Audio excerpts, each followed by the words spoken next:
Hello everyone. सेहत की बात करिश्मा के साथ। आज का टॉपिक है diet for metabolism, diet for thyroid patients.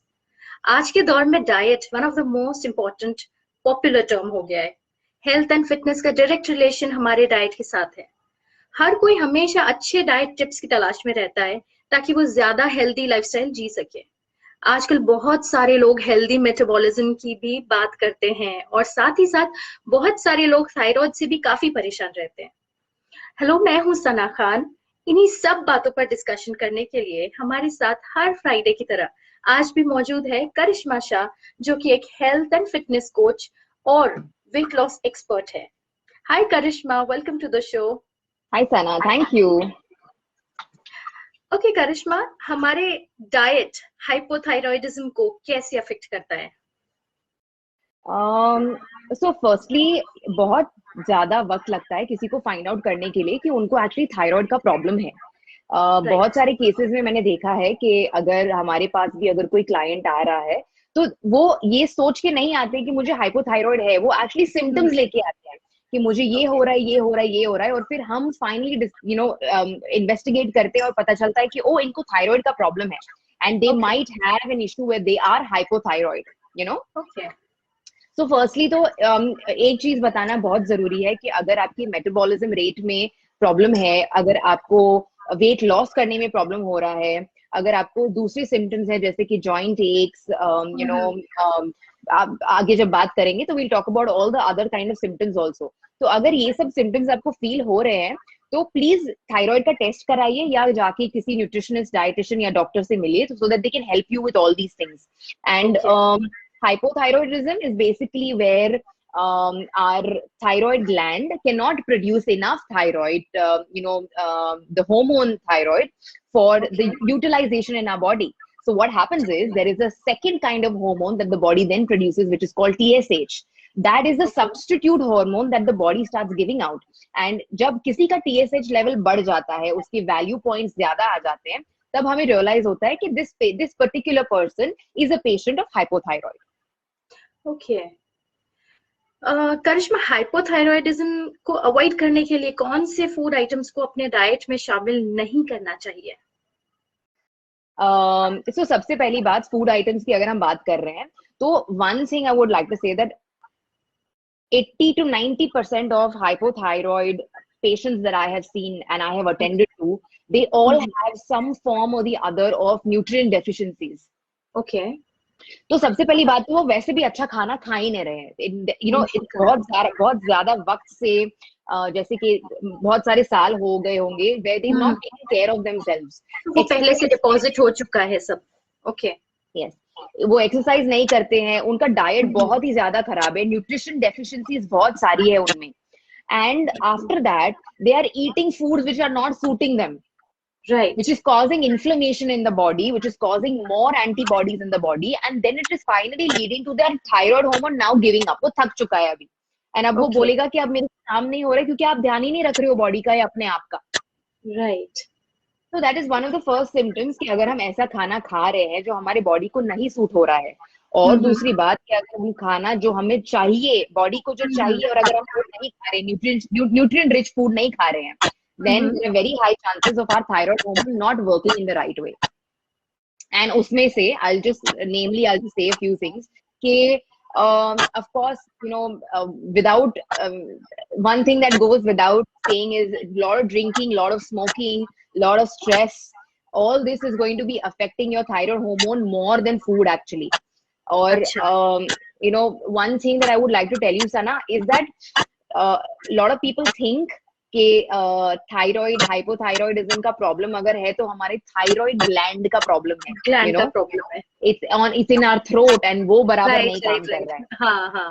But the truth is that it's not about the gland in the throat, it's actually about our mind. ये जो हाइपोथायरॉयडिज्म जो जनरेट होता है ना, वो अपने माइंड से जनरेट होता है।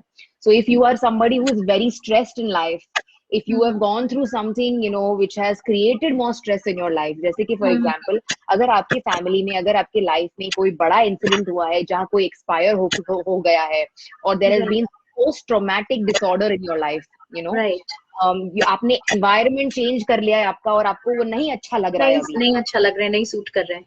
you know. And probably for some people, you know, they've had a very massive breakup or the end of a marriage or something, loss of a child. So you know, these kinds of major events in life जो हमारे stress levels बहुत ज्यादा बढ़ा देता है, उसके बाद 99.9% thyroid levels की फ्लक्चुएशन की बारी आती है. एंड तब पता चलेगा कि your thyroid is not functioning very well because it's connected to a hypothalamus, to a mind. Okay. So one of the most interesting things which I found out when I was doing my own studies for for helping people with thyroid was this, that बहुत लोग समझते कि अगर thyroid है मुझे तो मेरे मेरे मेरे ग्लैंड में प्रॉब्लम है. नहीं, आपकी ग्लैंड में प्रॉब्लम नहीं है, आपकी लाइफस्टाइल में प्रॉब्लम है, आपके डाइट में प्रॉब्लम है और आपके मेंटल स्ट्रेस लेवल्स में प्रॉब्लम है. इसीलिए आपको जाके थायराइड का प्रॉब्लम हुआ है. ओके. सो ये सिर्फ जेनेटिक नहीं होता है, इसके और भी बहुत सारे कारण हैं. Absolutely, it is genetic. In most cases, अगर आपकी मॉम को थायराइड होगा या आपके डैड को थायराइड होगा, या वही लाइन में जैसे मॉम की फैमिली में मासी हो गई, डैड की साइड में आपकी बुआ हो गई, चाचा हो गए, अगर ये एक पैटर्न है आपकी फैमिली में जिनको ऑलरेडी थायराइड का प्रॉब्लम है, हाइपोथायरॉयडिज्म या हाइपोथायरॉयडिज्म का फ्लक्चुएशन उनके यू नो बॉडी में है, तो there is a very high chance that you will also have such problems. But it's not only limited to that. Right. That is one aspect. The genetic factor is hardly like a 30% aspect, but 70% aspect of getting hypothyroidism or any kind of thyroid disorder is bad diet, bad lifestyle, no exercising, and very bad mental health. Boom. That's a new thing that we come to know today. Okay. करिश्मा, लोगों में सबसे common nutritional deficiency क्या होती है? बहुत सारे nutritional deficiencies होते हैं. I name few important ones. 100% vitamin D का डेफिशिएंसी होता है. अगर आपका रीसेंट थायराइड का रिपोर्ट आया है तो हम जब किसी को you know when our clients come in और when our patients come in, we also tell them to get certain tests done so that we can check their parameters and everything. तो 200% जब वो टेस्ट वापस आएंगे और अगर उनके thyroid levels में फ्लक्चुएशन होता है तो 100% विटामिन डी में भी फ्लक्चुएशन होता है. Always vitamin D levels low होते हैं. B12, वेजिटेरियन, वीगन्स जो यू नो जिनका B12 लेवल ऑलरेडी कम होता है, डायबिटिक्स जिनका B12 लेवल ऑलरेडी कम होता है मेडिकेशन की वजह से, यू नो इम्यूनिटी जिनका इम्यूनिटी कॉम्प्रोमाइज हो जाता है उनका भी B12 लेवल कम होता है. So all these people have a higher chance of having a thyroid disorder. So vitamin D, B12, iron levels. Lot of anemic women, बहुत सारी जो महिलाएं होती हैं जिनका ऑलरेडी हेमोग्लोबिन लेवल पहले से कम रहता है, या यू नो उनके पूरे लाइफ टाइम में हमेशा आयरन का डेफिशिएंसी रहा है. Always these are the women who have some kind of disorder on their thyroid gland as well. Okay.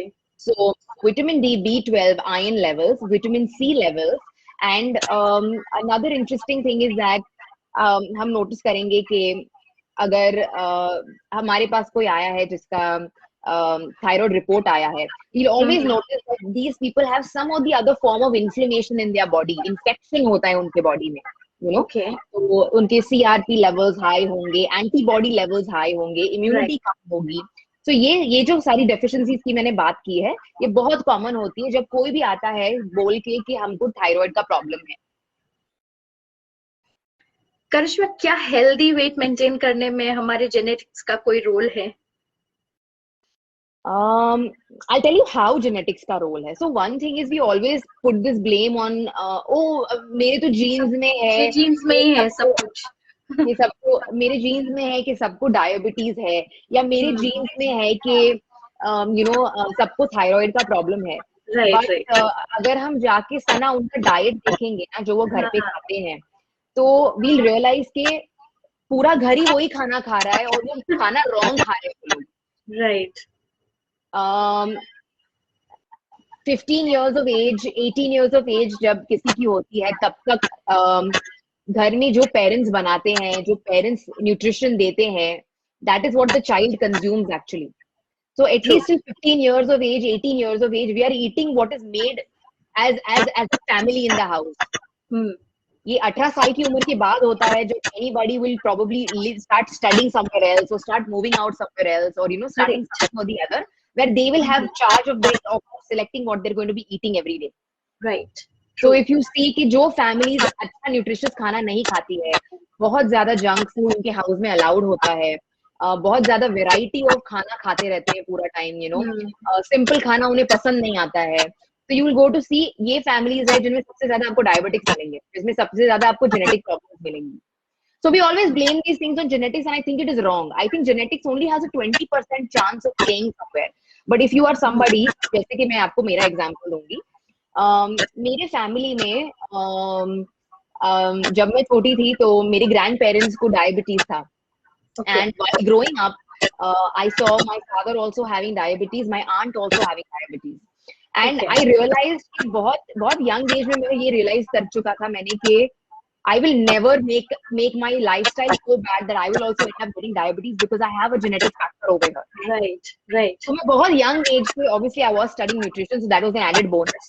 But from a very young age, I was very active about the fact that I have to have a very good lifestyle. I'm very particular about the diet that I eat.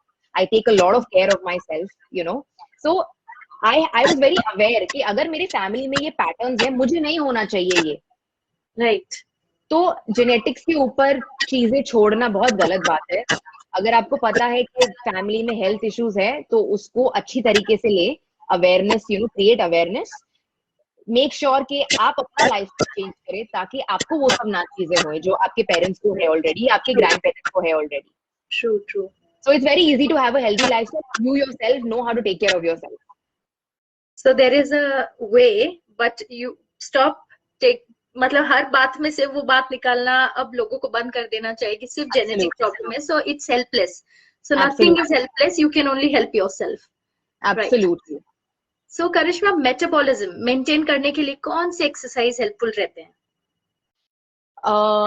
Sana, on the topic of thyroid, what happens is, सबसे पहली चीज जो affect करता है, अगर thyroid level हमारा fluctuate हो रहा है, तो सबसे पहली चीज जो सफर करेगी वो अपना मेटाबॉलिज्म है. Right. Thyroid disorder, hypothyroidism is a form of a metabolic disorder. What happens in the metabolic disorders is that हमारा metabolic rate कम होने लगता है. हम जो regular day to day activities में calories जो burn करना चाहिए हमें, हम वो burn नहीं कर पाते हैं. Right. हमारा बॉडी लथार्जिक हो जाता है. We start feeling very lazy. तो अगर हम लेजी फील करेंगे तो हम क्या करेंगे? हम एक्सरसाइज करने की मेहनत नहीं करेंगे. हम अपने आप के लिए घर का खाना बनाने की मेहनत नहीं करेंगे. We'll rely on ordering something from outside or eating more junk food. Very easy to do that. Yes. And nowadays, so I think you are in this industry. I'm sure you know that sitting is the new cancer. My God. I know. So if you are somebody who is sitting all the time, not exercising, is not following a good lifestyle, no healthy eating habits, and it's very very sure कि आपका metabolism rate वैसे भी affect होने ही वाला है. So exercise is very important for anybody. उनको thyroid होए कि ना होए, उनको diabetes होए कि ना होए. I think in today's day and time, अगर आपको आपका immunity high रखना है, अगर आपको metabolic disorder से दूर रहना है, जैसे कि थायराइड हो गया, डायबिटीज हो गया, हाइपरटेंशन हो गया.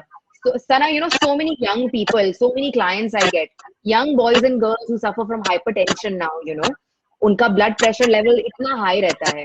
Why? Because they don't exercise. They don't have a very good exercise regime. So at a certain age, you have to keep your body active. And अगर आप नहीं करेंगे तो आपको फिर diseases होने लगेंगी, तो ये एक्सरसाइज का प्रॉब्लम है. बहुत सारे लोग सोचते हैं कि मैं कम खाना खाऊंगा या खाऊंगी तो मेरा वेट लॉस होगा, एक्सरसाइज करने की जरूरत नहीं है. That's a very wrong attitude to have, and which is why now we're suffering with all these, metabolic disorders like thyroid, hypertension, diabetes. Like I keep talking about all these things because it's reality. आजकल की तारीख में ये सब हो रहा है. So anybody who comes to me also for a consultation, it is mandatory for anybody कि अगर आप एक particular healthy diet follow कर रहे हैं, उसके साथ exercise every day is a 200% must. Is a must. Right. Yes. Thank you so much Karishma. आपके सारे इनपुट्स काफी वैल्यूएबल हैं एंड आई एम श्योर हमारे व्यूअर्स को आपके एक्सपर्ट टिप्स अपनी प्रॉब्लम्स और परेशानियों को दूर करने में हेल्पफुल रहेंगे. ओके, चलते चलते अपने ऑडियंस को ये बता दें कि हमारे नेक्स्ट एपिसोड का डिस्कशन पॉइंट भी आज की तरह काफी इंटरेस्टिंग रहेगा। अगर आपके हेल्थ और फिटनेस से रिलेटेड कोई भी सवाल है तो teams@medicircle.in पर लिख के भेज सकते हैं, ताकि हम उन सारे सवालों के जवाब सेहत की बात करिश्मा के साथ के जरिए आप तक पहुंचा सके। Thank you so much, Karishma, and to all the viewers. Stay safe, stay healthy, stay tuned to MediCircle. Till then.